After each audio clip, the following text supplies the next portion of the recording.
अस्सलाम वालेकुम my YouTube family, कैसे हैं आप सब। मैं बिल्कुल खैरियत से हूँ। ये 15 शबान की रात थी और हमने पटाखे बजाने थे, इसलिए हम पटाखे बजाने के लिए छत पे चले गए थे और हमने छत पे जाकर पटाखे बजाए। तो सारे पटाखे हमारे अपने घर में गिर रहे थे और इर्द गिर्द पड़ोस वालों के घर गिर रहे थे। तो हमने कहा कि इबादत की रात है, सब लोग इबादत कर रहे होंगे तो उनको तंग नहीं करना चाहिए, इसलिए हमने ये प्लान डिसमिस किया। और उसके बाद शोज़ब ने मुझसे कब से फरमाइश की हुई थी कि आपने आप ही मुझे ज़रूर चीज़ी फ्राइज़ बना के देने हैं, चीज़ी चिकन फ्राइज़। तो मैंने कहा ठीक है, आज मैं शोज़ब की ख्वाहिश पूरी करती हूँ। मैंने एक ऑयल लिया, एक पैन में ऑयल डाला। ऑयल डालने के बाद मैंने अदरक लहसुन का मसाला डाला और उसको अच्छी तरह से ऑयल में मिक्स कर लिया। मिक्स करने के बाद चिकन जो है वो मैंने थोड़ी देर पहले ही मैरिनेट करके रख दिया था। मैं क्लिनिक से लेट आई थी तो मैं मैरिनेशन की वीडियो नहीं बना सकी। तो आपने इसको दही में मैरिनेट करना है और स्पाइसेस डालने हैं। स्पाइसेस के साथ आपने कोई भी चिकन कड़ी मसाला या कोई भी चिकन टिक्का मसाला ज़रूर डालना है और साथ में लेमन जूस डाल के इसको अच्छी तरह से मैरिनेट करके तो 10 से 20 मिनट के लिए रख दें। 10 से 20 मिनट के बाद आपने इसको ऑयल में फ्राई कर लेना है।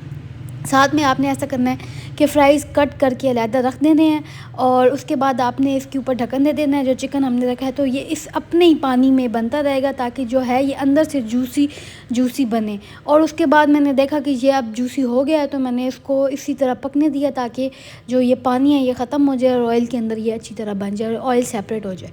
उसके बाद ये तब तक साथ साथ बन रहा था तो मैंने कहा कि तब तक साथ में फ़्राइज़ बना लेते हैं। तो मैंने साथ साथ फ़्राइज़ बनने के लिए रख दिए और ये फ़्राइज़ थे जिनको मैंने बना लिया था और ये इनकी फ़ाइनल लुक थी। जब मैं इनको निकाली थी तो मैंने कहा वो भी मैं आपको दिखा दूँ कि इसकी फ़ाइनल लुक किस तरह की आती है। और ये देखें जी, साथ में फ़्राइज़ बन रहे हैं और फ़्राइज़ के साथ साथ मुझे याद आया कि मुझे जल्दी से वाइट सॉस भी बनानी है। तो वाइट सॉस के लिए मैंने क्या किया कि एक पैन में ऑयल डाला, घी डाला। ऑयल भी यूज़ कर सकते हैं पर बेटर है कि आप घी यूज़ करें। घी डाला, घी डालने के बाद मुझे याद आया ओहो मैदा तो मैंने लाया ही नहीं। फिर मैंने कहा कि चलो घर वाला आटा डाल देते हैं, वो भी वैसे भी गंदम वाला, प्योर गंदम वाला आटा नहीं है, वो मिक्स्ड है। तो वो मैंने इसमें डाल दिया। बेटर है कि आप लोग मैदा डालें, लेकिन अगर आप मैदा नहीं डालते किसी वजह से मैदा नहीं ला सकते तो आपने ऐसा करना है कि घर वाला जो मिक्स्ड फ्लोर होता है ना वो भी यूज़ कर सकते हैं, या कॉर्न फ्लोर भी यूज़ कर सकते हैं। इसको जब आप टेस्ट करेंगे तो आपको थोड़ा सा कड़वा टेस्ट आएगा, लेकिन जब आप इसको अपनी डिश में यूज़ करेंगे ना तो बिल्कुल पता नहीं चलेगा कि आपने कौन सा फ्लोर यूज़ किया है। उस इसके बाद मैंने इसमें दूध डाल दिया था और उसके बाद मैंने इसमें चीज़ डाल दिया था और स्पाइसेस ऐड कर दिए थे। स्पाइसेस में काली मिर्च डाल सकते हैं, रेड मिर्च डाल सकते हैं, दरी मिर्च डाल सकते हैं, नमक डालना है। ये सब चीज़ें ऐड करके इसको अच्छी तरह से मिक्स करना है, थोड़ा सा थिक होने देना है। और इसको जब आप देख लेंगे कि थोड़ा सा थिक हो गया तो आप मज़ीद भी इसमें थोड़ी सी चीज़ ऐड कर सकते हैं अगर आपको पसंद है तो। और अगर आप नहीं भी ऐड करना चाहते तो एक दफ़ा इनफ है। और उसके बाद आपने ऐसा करना है कि इसकी सॉस थिक हो जाएगी। जब थिक हो जाएगी तो आपने फ्लेम को ऑफ़ कर देना है। उसके बाद इसकी असेंबलिंग की बारी आएगी। असेंबलिंग के लिए आपने कोई भी एक बर्तन ले लेना है। बर्तन के अंदर आपने क्या करना है, केचप लगा देनी है। केचप भी आपने पिज़्ज़ा सॉस वाली केचप यूज़ करनी है। आप ऐसा कर सकते हैं कि केचप के अंदर सॉसेस डाल के और साथ में स्पाइसेस डाल के ख़ुद ही केचप तैयार कर सकते हैं और ये आपने नीचे स्प्रेड कर देनी है। उसके ऊपर आपने फ़्राइज़ ऐड करने हैं। फ़्राइज़ ऐड करके फिर आपने ऊपर चिकन के जितने भी क्यूब्स हैं उनको अच्छी तरह से इस पर स्प्रेड कर देना है। और एक बात आपने ज़रूर याद रखनी है कि जब आप इसके ऊपर चीज़ डालेंगे तो चीज़ डालने की वजह से क्या होगा कि इसकी स्पाइस लेवल कम हो जाएगी। तो जिन लोगों को स्पाइसी फ़ूड पसंद है या जो चाहते हैं कि जो फ़ास्ट फ़ूड हम घर में भी बनाएं वो वैसे ही स्पाइसी हो जैसा बाहर से मिलता है, तो आपने या चाट मसाला या फिर टिक्का मसाला या फिर कढ़ाई गोश्त मसाला हाथ में रखना है और साथ साथ वो थोड़ा थोड़ा डालते रहना है चीज़ के ऊपर, ताकि जो है आपको स्पाइस का जो लेवल है वो सेम ही मिले जैसा आप चाहते हैं। तो आपको पता है कि चीज़ जो है वो बैलेंस कर देती है स्पाइस को, इसलिए आपने ऊपर से थोड़ा सा डाल देना है। उसके बाद आपने क्या करना है कि एक और लेयर फ्राइज़ की लगानी है। फ्राइज़ के बाद आपने एक और लेयर लगानी है बिल्कुल वैसी चिकन क्यूब्स की। ठीक है, आप जब इसमें अच्छी तरह से चिकन भर देंगे, चिकन डाल देंगे, आपने जितना चिकन डालना है उसके बाद आपने क्या करना है कि इसके ऊपर फिर से आपने उसी तरह जैसे पहले वाइट सॉस लगाई थी, केचप लगाई थी, अभी भी आपने इसके ऊपर वाइट सॉस और केचप लगानी है और उसके बाद जितना भी चीज़ है वो आपने इसके ऊपर स्प्रेड कर देना है। मैंने दोबारा से केचप और चीज़ नहीं लगाई थी वाइट सॉस, क्योंकि वो मुझे इतनी पसंद नहीं है। लेकिन आप लोगों ने क्या करना है कि आप लोगों ने दूसरी लेयर अगर लगाना चाहते हैं तो आप लगा सकते हैं और उसके साथ आपने ऊपर चीज़ स्प्रेड कर देना है। उसके बाद आपने क्या करना है कि ओवन में इसको बेक होने के लिए रख देना है। और आपको पता है कि जो माइक्रोवेव ओवन है उसमें ऊपर से रेड नहीं होता, तो ये इसकी फ़ाइनल लुक है। आप देख सकते हैं बहुत यमी बना था, बहुत टेस्टी था।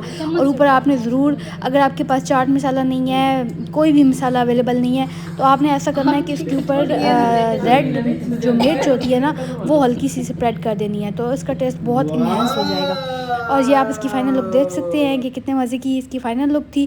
हमने ये सब खा लिया, खाने के बाद हम ऊपर गए कि हम चिरागा कर सकें, उसके लिए हमने मोमबत्तियाँ मंगवा के रखी हुई थी। फिर शोज़ब के साथ मैं ऊपर गई और हमने जाके ये लाइट्स लगाई सारी उस पे आराम से। वो कह रहा था मैं लाइट लगाता हूँ, तो वो लाइट लगा रहा था और मैं उसके साथ साथ वीडियो बना रही थी, तो उसने आहिस्ता करके लाइट लगाई और इसी तरह करके हमने सारी वॉल्स पे जितनी भी थी उन पे ये लगाई। तो आप देख सकते हैं कि आपको पता है कि ये शब बरात की रात है, इबादत की रात है। अल्लाह ताला ने इस रात को हमारे लिए इनाम रखा है कि हमारे इस रात को हमारे जितने भी अमल होते हैं वो अल्लाह ताला के सामने पेश होने होते हैं। सब कुछ डिसाइड होना होता है कि इस साल कौन ज़िंदा रहेगा कौन नहीं, किसको हज की शहादत मिलेगी, मतलब सारे डिसीजंस होते हैं। तो आप लोगों ने अपनी दुआ मांगनी होती है।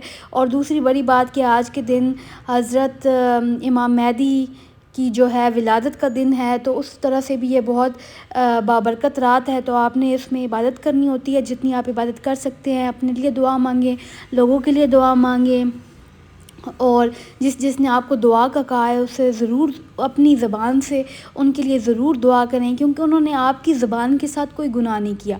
तो ये है कि हो सकता है कि आपकी एक दुआ किसी की ज़िंदगी बदल दे। तो आपने जो है इस रात को इबादत करनी होती है। और ये हमने सारी एक फ़ाइनल लुक आपको दिखा दी थी कि आप देख सकें कि फ़ाइनल लुक क्या है। और ये बहुत प्यारा लग रहा था, बहुत प्यारी वाइब आ रही थी।